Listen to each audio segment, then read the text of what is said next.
Olha aí pro irmão que está do teu lado e pergunta assim para ele, ó. Como é que tá a tua candeia? Pergunta para ele, como é que tá a tua candeia? Amém? Mateus capítulo 25, a partir do verso 1.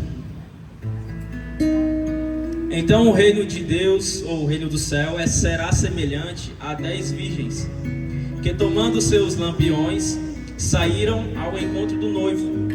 E 5 delas eram prudentes, e 5 eram insensatas.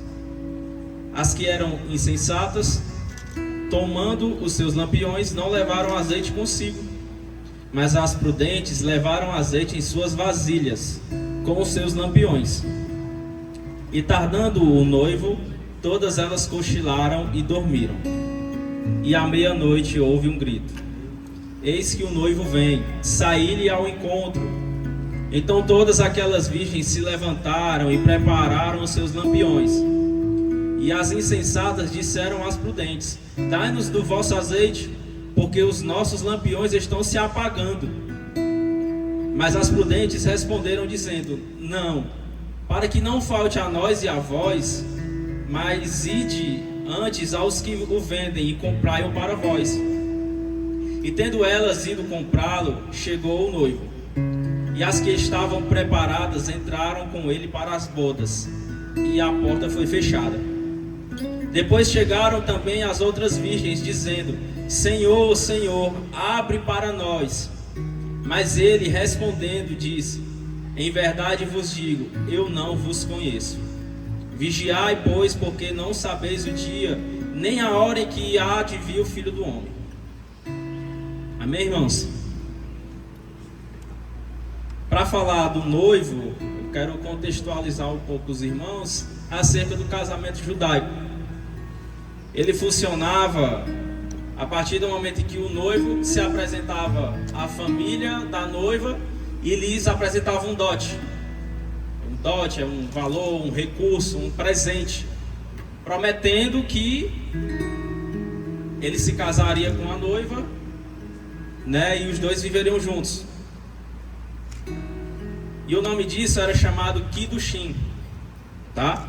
Mas até mesmo antes deles morarem juntos, até mesmo antes de acontecer a festa, as bodas de 7 dias, eles já eram considerados casados.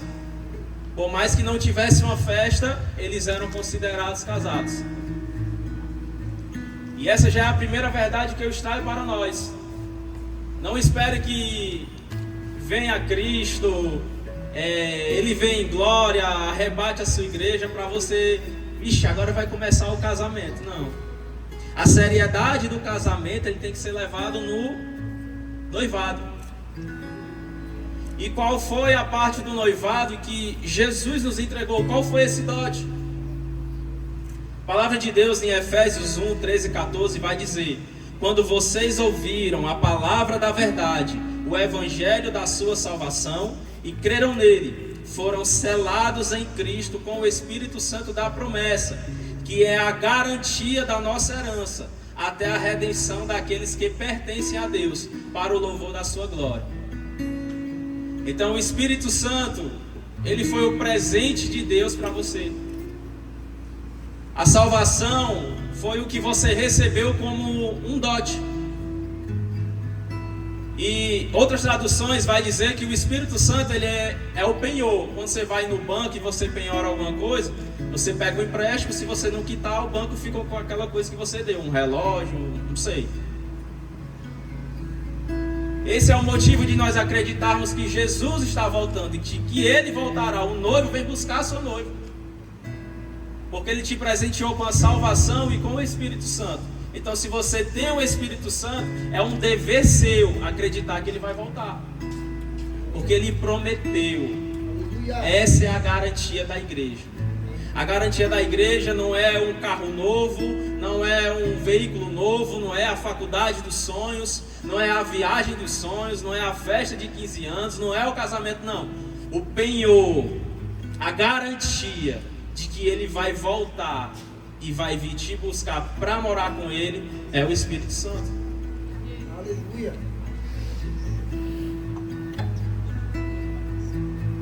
Mas como é que eu posso manter essa chama acesa?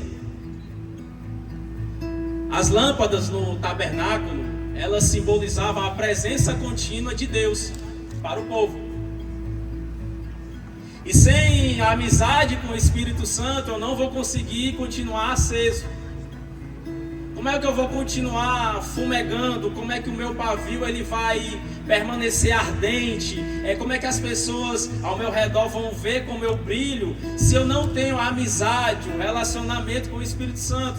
Aí você vê que tem um momento em que o azeite ele falta para as insensatas. Porque as virgens prudentes, elas tinham um azeite reserva. E azeite reserva, ele significa espiritualidade profunda com Deus. Fala de relacionamento. Fala de intimidade. Então se você hoje não tem reserva, peça a Deus, Deus me dá reserva contigo. Derrama o óleo, derrama o azeite sobre mim para que não falte. Amém. Amém, amém, amém. Glória a Deus, glória a Deus. Glória a Deus. Mas ao contrário das virgens prudentes, em que nelas faltaram azeite, elas só tinham azeite o suficiente para permanecerem, para parecerem, na verdade, preparadas. E quando nós apenas temos azeite para parecer preparados, nós pregamos uma religiosidade sem transformação. Então, Dácio, por que tu trouxe esse texto? Tem muitas coisas que podem ser abordadas dentro desse texto, culturalmente, historicamente, e até mesmo aquela palavra revelada que Deus dá aos seus filhos. Mas aqui, meditando nele, eu resolvi pontuar 4 coisas. E eu quero caminhar dentro dessas 4 coisas. Amém? Se você puder dar um glória, um aleluia, eu não vou me sentir triste não, tá? Vou ficar muito feliz. Eita Deus. Obrigado, Dan. E a primeira coisa que eu vejo aqui em Mateus 25, o primeiro ponto, ele está no versículo 3 e 4. As insensatas pegaram as suas candeias, mas não levaram óleo. As prudentes, porém, levaram óleo em vasilhas, junto com as suas candeias. E o ponto é que ficar com o que você tem não é o suficiente. Talvez aquelas virgens, elas saíram ao encontro do noivo. Gente, só uma coisa que eu acabei não falando, tá? Peço até perdão. As virgens não simbolizam a noiva, mas elas simbolizam as amigas da noiva, tá? São as madrinhas, né? As demoiselles. Tá bom? Só para você depois não... Vixe, se Jesus casou com... O noivo casou com 10 mulheres? Não, não foi. São as amigas da noiva. E ficar com o que você tem não é o suficiente. Você vê que quando elas saem ao encontro do noivo, em que elas precisam se preparar, as prudentes levam azeite reserva. Levam azeite a mais. Elas pegam as vasilhas e se amontoam, botam em bolsas, alguma coisa, e vão pelo caminho. Mas as insensatas, elas não têm essa preocupação. E talvez você levar vasilha e azeite reserva, ele pese na sua bagagem. Talvez pareça ser enfadonho você sair pelo caminho com a ruma de coisa. Mas a preparação do azeite, ele está na leitura bíblica. O azeite reserva, ele está na oração contínua. O azeite reserva, ele está no serviço que você dá para Deus, na ajuda que você dá para as pessoas que você precisa. E as virgens prudentes, elas entenderam, o caminho ele é longo, O tempo de caminhada, ele também é longo. Por isso eu vou me preparar. Aí quando vai se apagando o fogo, ela tem o que? Ela tem azeite reserva. Pode parecer enfadonho, cansativo. Às vezes você vir para cá, para a igreja, depois do trabalho, da faculdade, depois de tantas coisas, tantas lutas do dia a dia. Sei que é difícil estar aqui. Às vezes na terça, na quinta, na quarta, no culto de jovens, que você quer ir no shopping, quer desopilar um pouco, quer esparecer a mente. Eu sei que é difícil, mas o Senhor nos chama para permanecermos acesos. E permanecer aceso vai exigir de você que você leve azeite vazio. Porque às vezes você está igual só a insensato, que está levando o azeite só para aquele momento, aí acaba e você não vai ter mais. Então busque a Deus enquanto há tempo. Jeremias 29:13: vocês me procurarão e me acharão quando me procurarem de todo o coração. E Hebreus vai dizer: sem fé é impossível agradar a Deus, pois quem dele se aproxima precisa crer que ele existe e recompensa aqueles que o buscam. Salmo 105:4: recorram ao Senhor e ao seu poder, busquem sempre a sua presença. Tiago 4:8-10: chegai-vos a Deus e ele se chegará a vós. Purificai as mãos, pecadores, e vós que sois de ânimo dobre, limpai o coração, afligi-vos e lamentai e chorai. Esse ânimo dobro que ele está dizendo é: vocês que ora está bem, ora está mal, ora está firme, ora não está firme, limpe o seu coração. 1 Coríntios 15:58: portanto, meus amados irmãos, sede firmes e constantes, sempre abundantes na obra do Senhor, sabendo que o vosso trabalho no Senhor não é vão. Nossa, mas eu me dou tanto na mocidade, eu me dou tanto no Kids, eu venho no sábado de manhã, venho no sábado à tarde, venho no sábado à noite, no domingo já estou aqui de novo, na segunda já tem ensaio, na terça tem culto, quarta. É, irmão, a vida do crente. Aí você acha que você vai ser cheio como? Sem esforço, sem renúncia, sem carregar aquilo que realmente importa. Jesus está voltando e você precisa se manter aceso. Nós precisamos nos manter acesos.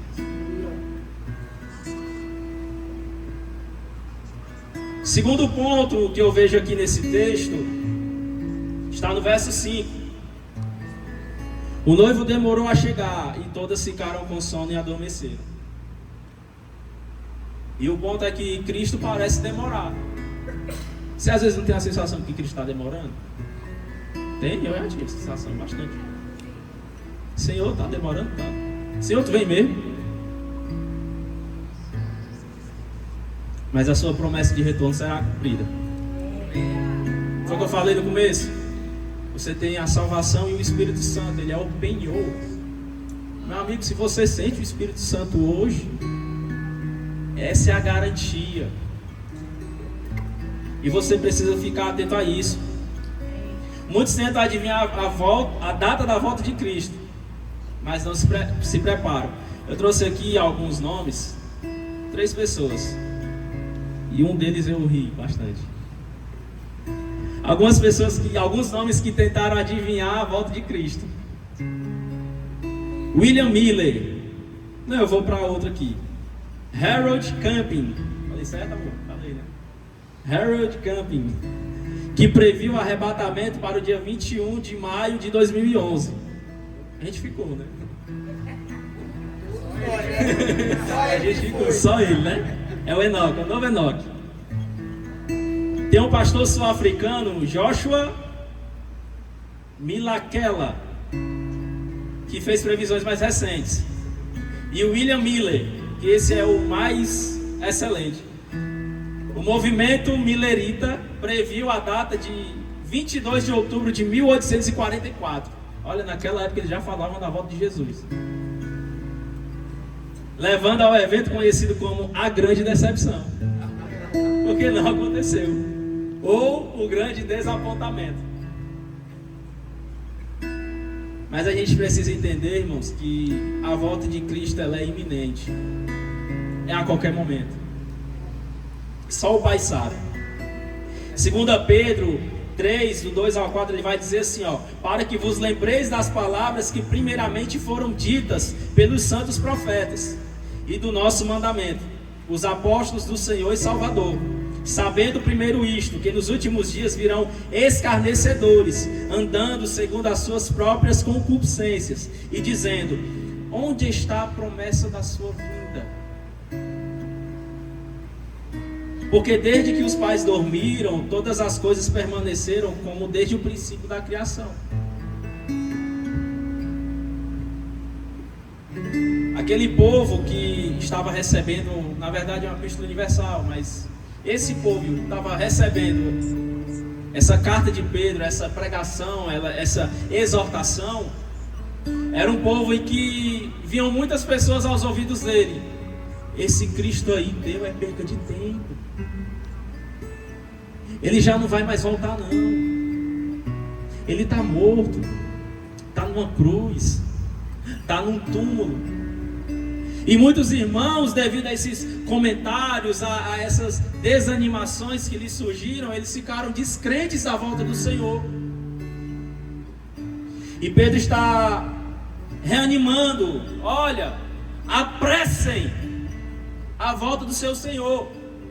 Apressar não é que Deus tem um tempo determinado e nós queremos que Ele venha antes, porque a gente quer uma atitude nossa. Não, vou mudar o ponteiro de Deus para que Ele venha logo. Não. Esse apressar é você ansiar com grande expectativa o seu retorno. E como é que você aguarda com grande expectativa esse retorno? É leitura da palavra, é oração, é jejum, é evangelizando, é pedindo para que Ele volte, para que Ele rasgue os céus em glória e que Ele venha. É esse apressar que Pedro está falando. Olha, esses que estão te desanimando, eles estão escarnecidos, perdidos em seus próprios pecados, perdidos em sua própria concupiscências. Mas vocês que receberam a palavra, vocês que receberam o Espírito como garantia, vocês precisam crer que Ele vai voltar. E vocês precisam confiar nessa promessa. Aí você vai lá para Mateus 24, irmão. Terremoto, guerra e rumor de guerra, pai contra filho, filho contra pai.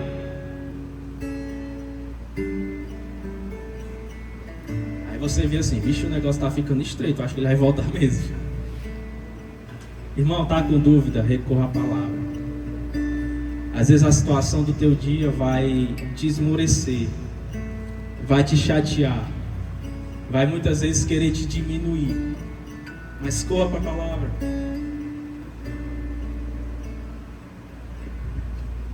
Apocalipse 22:12, que o Yuri leu agora. Eis que venho em breve, a minha recompensa está comigo, e eu retribuirei a cada um de acordo com o que fez. Pegando aqui o que o Guilherme falou no último episódio, irmãos. Ele não está demorando, é misericórdia dele. É misericórdia dele para você se arrepender. É misericórdia dele para você se converter. É misericórdia dele para você retornar ao caminho e mudar a sua atitude, o seu pensamento, mudar o seu coração. É misericórdia dele. É misericórdia dele para que não despenque ira sobre a sua vida. É misericórdia dele. Às vezes Jesus vai voltar daqui a 10 anos. Eu vou começar a buscar Ele daqui a 9 anos. É tempo de buscar Deus. É tempo de clamar pelo Filho de Deus. É tempo de clamar pelo Filho de Deus. E o terceiro ponto que eu consigo ver aqui nesse texto é que sabemos que Cristo voltará, mas nós não nos preparamos. Dá-se em que sentido? Você vê que as nécias, ou tolas, insensatas, imprudentes, elas saem ao encontro do noivo.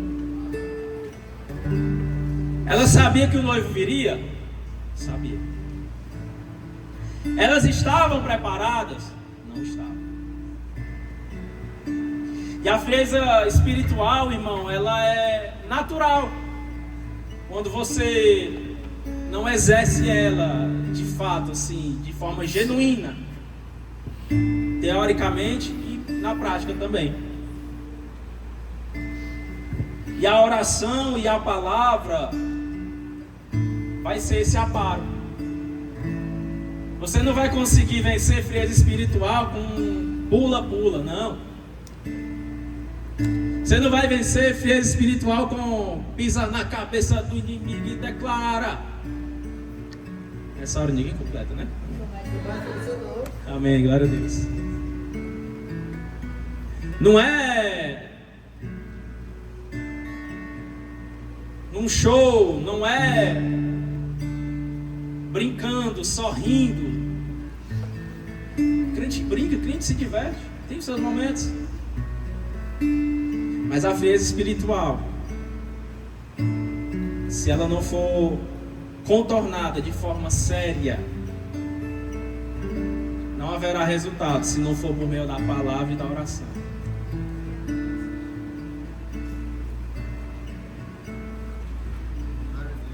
João 17:17, santifica-os na verdade, a tua palavra é a verdade.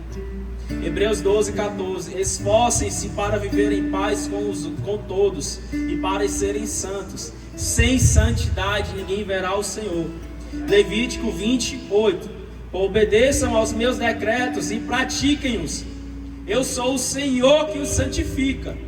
1 Pedro 1:14-16, como filhos obedientes, não se deixem amoldar pelos desejos de outrora, quando viviam na ignorância. Mas, assim como é santo aquele que os chamou, sejam santos vocês também em tudo que fizerem, pois está escrito: sejam santos, porque eu, o Senhor, sou santo.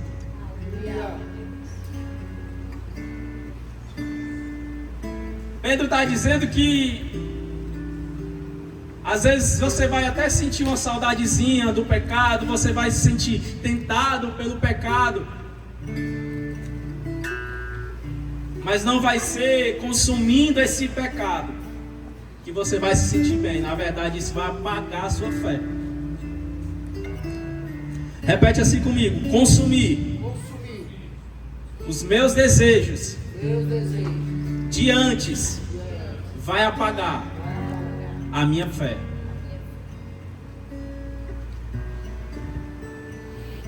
Primeira Tessalonicenses 4:3, a vontade de Deus é que vocês sejam santificados.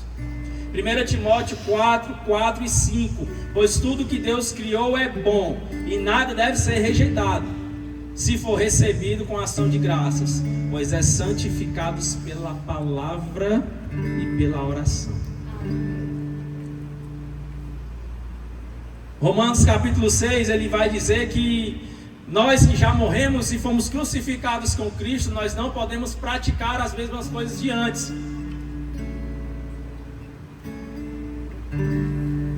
E eu tenho aqui uma sublição.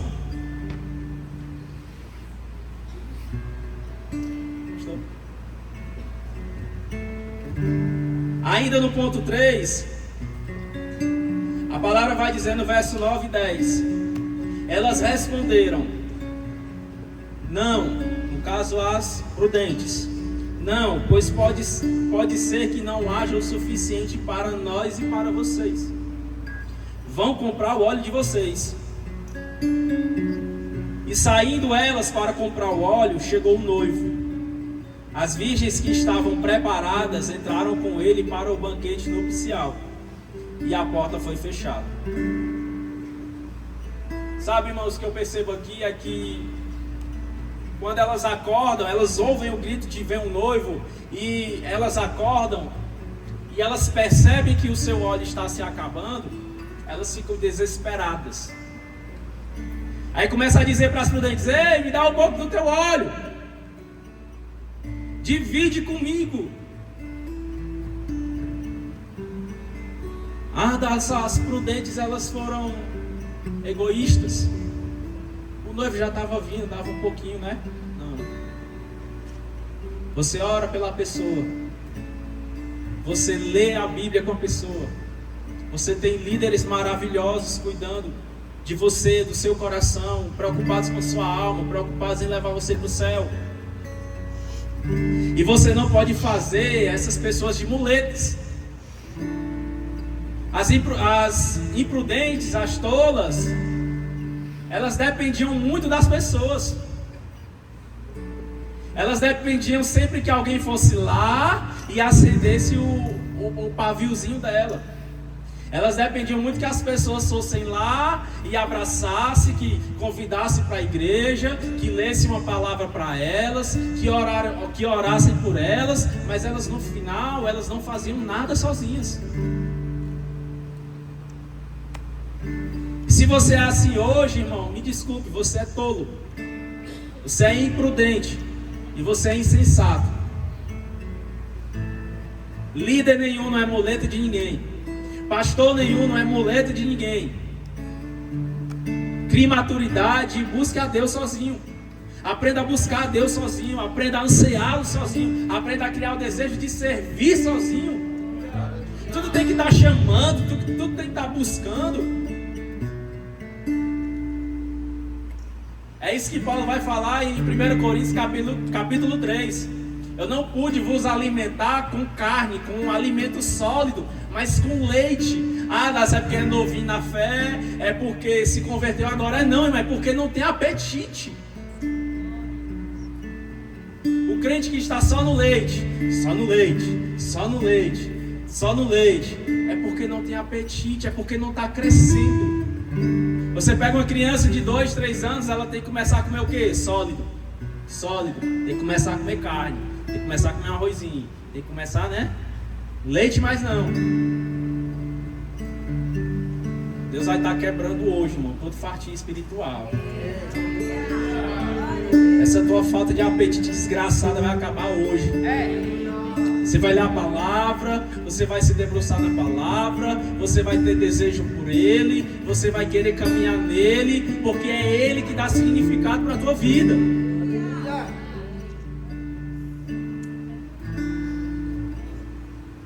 E saindo elas para comprar o óleo, chegou o noivo. As elas saíram desesperadas.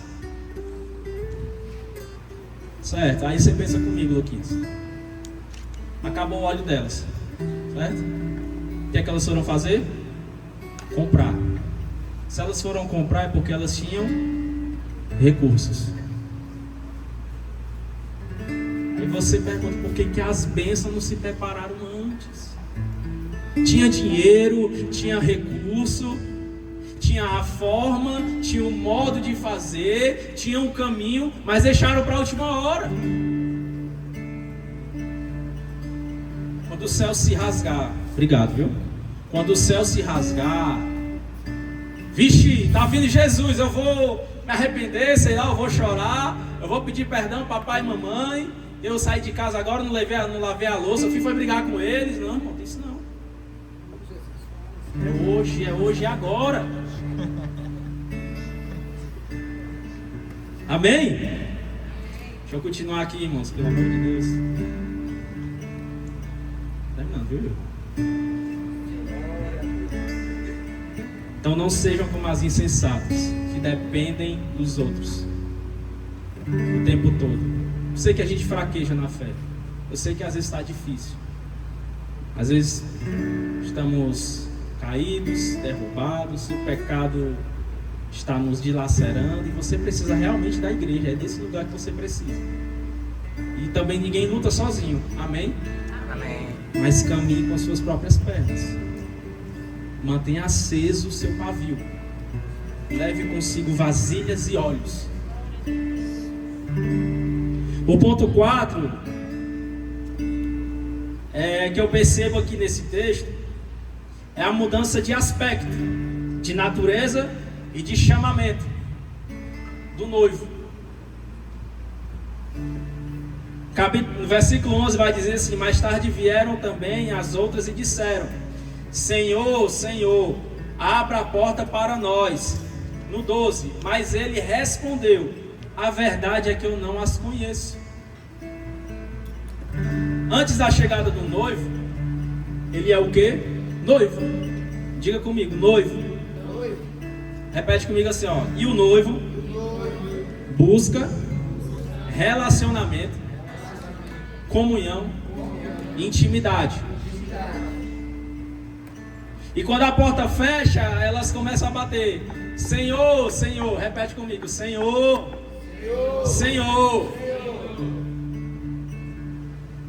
Aí você diz comigo: Senhor, agora é um juiz soberano que tem poder, autoridade de julgar quem ficou do lado de dentro e quem ficou do lado de fora da porta. E ele vai dizer: em verdade eu não os conheço.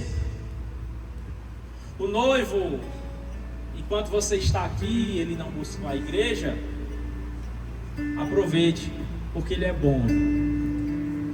Ele é bom. Ele está o tempo todo te chamando com relacionamento, para a intimidade. Porque quando ele fecha a porta, ele vai julgar os vivos e os mortos. Vai julgar cada um segundo as suas obras. Então santifique as suas mãos, santifique a sua mente, purifique o seu coração, limpe os seus olhos.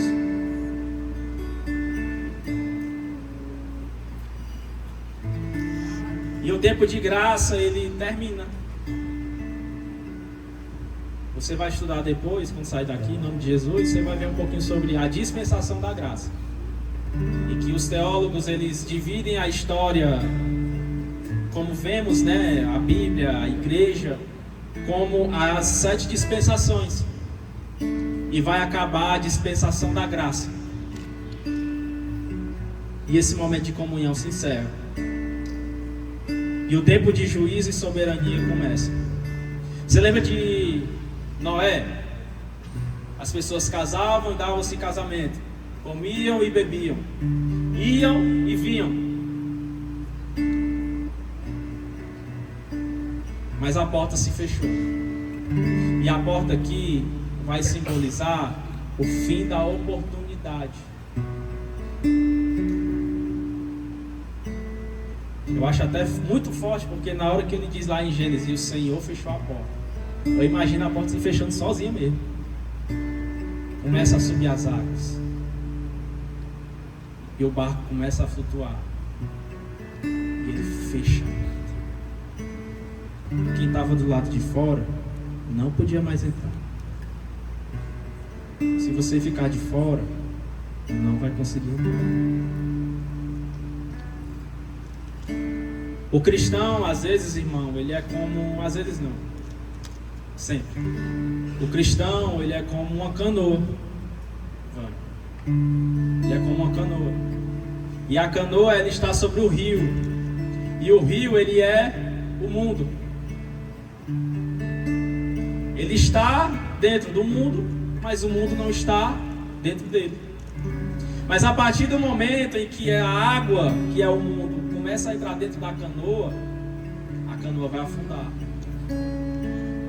Portanto, é inaceitável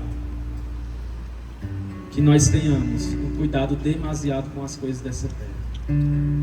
Colossenses vai dizer que assim como nós ressuscitamos com Cristo, nosso pensamento ele tem que estar no alto, nas coisas que são do céu e não nas coisas que são da terra. 2 Coríntios, fique em pé, por favor. 2 Coríntios, capítulo 4, 15 ao 18. Tudo isso é para o bem de vocês, para que a graça que está alcançando em número cada vez maior de pessoas faça que transbordem as ações de graça para a glória de Deus. Por isso não desanimamos, embora exteriormente estejamos a desgastar-nos, interiormente estamos sendo renovados dia após dia. Amém. Pois os nossos sofrimentos leves e momentâneos estão produzindo para nós uma glória eterna que pesa mais do que todos eles. Assim, fixamos os olhos não naquilo que se vê, mas nas coisas que não se vê. Pois o que se vê, ele é passageiro, ele é efêmero, ele é transitório, mas as coisas que se vê que não se vê é eterno. 1 Coríntios 15:19: se esperamos em Cristo apenas para esta vida, somos os mais miseráveis de todos os homens.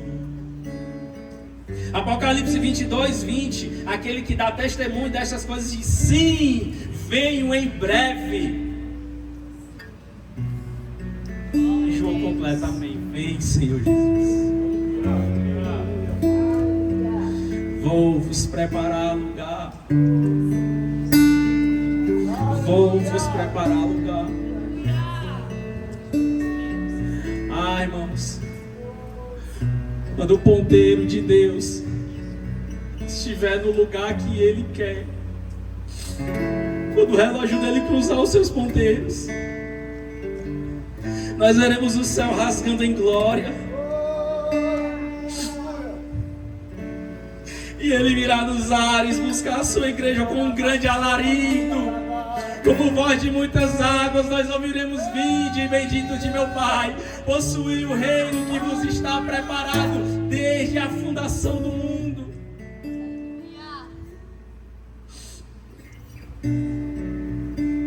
Ele vai descer como um relâmpago, na velocidade da luz.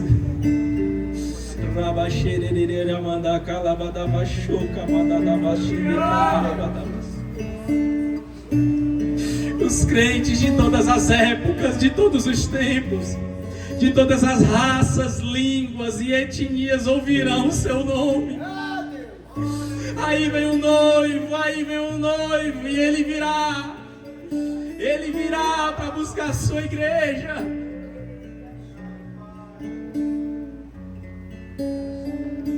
Quando a trombeta soar, irmãos, os mortos ressuscitarão incorruptíveis, e nós que estamos vivos seremos transformados, porque é necessário que isto que é corruptível se revista da incorruptibilidade, e isto que é mortal se revista da imortalidade.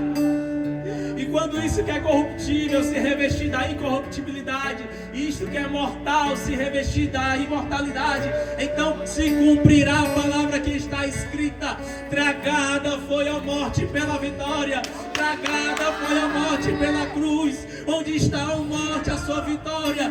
Onde está a morte, o teu aguilhão? O aguilhão da morte é o pecado, e a força do pecado é a lei. Mas graças a Deus, graças a Deus, graças a Deus que nós temos a vitória em Cristo Jesus. Ele está vindo, Ele está vindo. E meu irmão, em nome de Jesus, fale em línguas, clame por Ele, chame Ele. Não saia desse lugar sem ver os céus abertos. Não saia desse lugar sem clamar pela sua vinda. Nós seremos transformados por Ele e seremos levados para um reino melhor, um lugar melhor. Todas as nossas deficiências, todas as nossas rugas, as nossas manchas, o nosso peso, tudo isso passará. Todas as nossas aflições, não haverá mais medo, nem choro, nem temor, nem dor. As primeiras coisas, elas já passaram.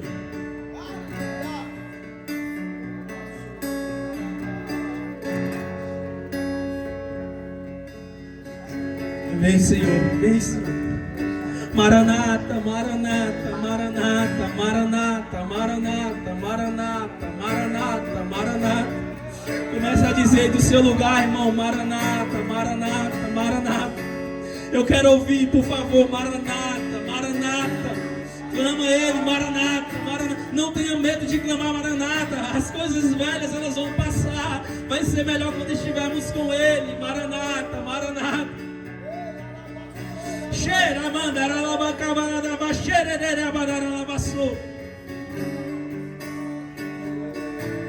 O Espírito e a noiva clamam, vem, Senhor. O Espírito e a noiva clamam, vem, Senhor. Ah, Deus, o Espírito e a noiva clamam, vem,